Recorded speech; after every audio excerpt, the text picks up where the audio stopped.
लोगों को चिंता क्यों नहीं करनी चाहिए?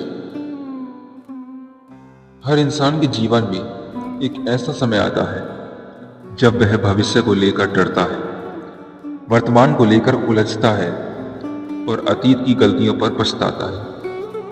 यही तीनों बातें मिलकर चिंता का रूप से ले लेती हैं।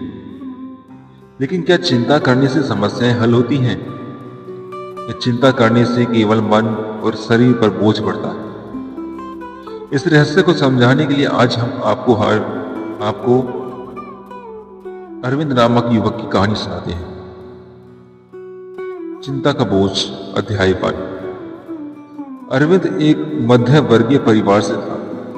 उसके पिता एक छोटे दुकानदार थे और मां गृहिणी। बचपन से ही अरविंद को सिखाया गया कि मेहनत करने से सब कुछ संभव है। लेकिन जब वह बड़ा हुआ तो उसे जीवन की वास्तविकता ने हिला दिया। कॉलेज खत्म होते ही नौकरी की तलाश शुरू हुई। दिन रात इंटरव्यू देता, लेकिन हर जगह असफल हो जाता।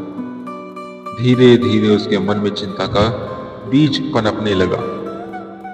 वह सोचता, अगर नौकरी नहीं मिली तो घर कैसे चलेगा? पिता बूढ़े हो रहे हैं, उनकी दुकान का क्या होगा? दोस्त सब आगे बढ़ गए हैं, मैं ही पीछे क्यों रह गया? धीरे धीरे चिंता उसकी आदत बन गई। वह ठीक से सो भी नहीं पाता, भोजन में रुचि नहीं रहती, चेहरे पर हर वक्त उदासी छाई रहती है। अध्याय 2। चिंता का असर। चिंता का असर अरविंद के जीवन में गहराई तक उतर चुका था।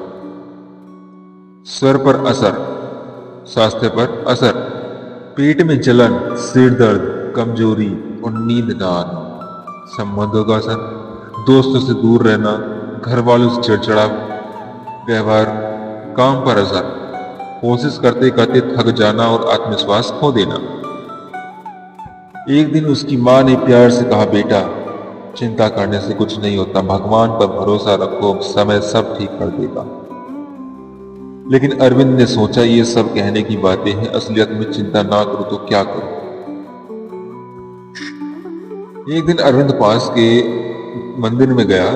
वहां एक वृद्ध संत बैठे थे। उनका चेहरा शांत, आंखों में गहरी चमक और ओठों पर मुस्कान थी।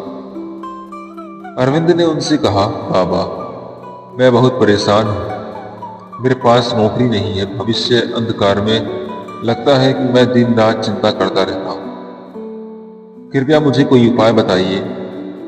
संत ने मुस्कुराकर कहा, बेटा चिंता करना ऐसा है जैसे कोई इंसान हाथ में भारी पत्थर उठाकर घंटों बैठे रहे।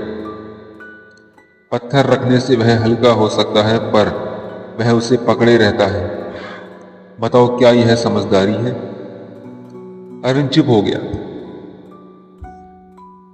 संत ने आगे समझाया, चिंता समस्या का समाधान नहीं। अगर कोई रास्ता है तो मेहनत करो, अगर रास्ता नहीं है तो चिंता से भी हल नहीं निकलेगा। चिंता शरीर और मन को कमजोर करती है। चिंता बीमारियों की जड़ है। चिंता समय की बर्बादी है, वर्तमान को बिगाड़कर भविष्य को और कठिन बना देती है। चिंता विश्वास की कमी है। ईश्वर ने हमें जीवन दिया है तो वह हमें संभाल भी लेगा। संत ने भागवत गीता का श्लोक सुनाया, मां सुचहा चिंता मत करो। उन्होंने कहा, श्री कृष्ण ने अर्जुन से भी यही कहा था कि चिंता करने से वीरता घटती है। इंसान को अपना कर्म करना चाहिए, फल की चिंता भगवान पर छोड़ देनी चाहिए।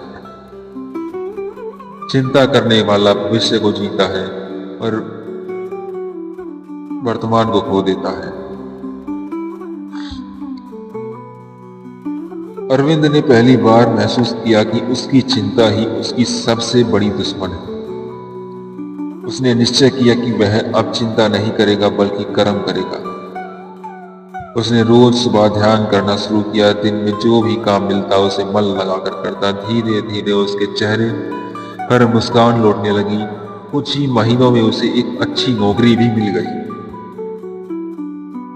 अरविंद अब अपने दोस्तों को यही समझाता था, चिंता मत करो, काम करो। समस्याएं आती हैं लेकिन वे हमें तोड़ने नहीं मजबूत बनाने आती हैं। ईश्वर पर भरोसा रखो, सब ठीक हो जाएगा। यह कहानी हमें यह सिखाती है कि चिंता करने से कोई समस्या हल नहीं होती। चिंता शरीर, मन और आत्मा को कमजोर करती है। कर्म, धैर्य और विश्वास से ही जीवन में सफलता मिलती है। चिंता को छोड़कर जब इंसान वर्तमान में जीता है तभी जीवन का आनंद मिलता है। धन्यवाद। लोग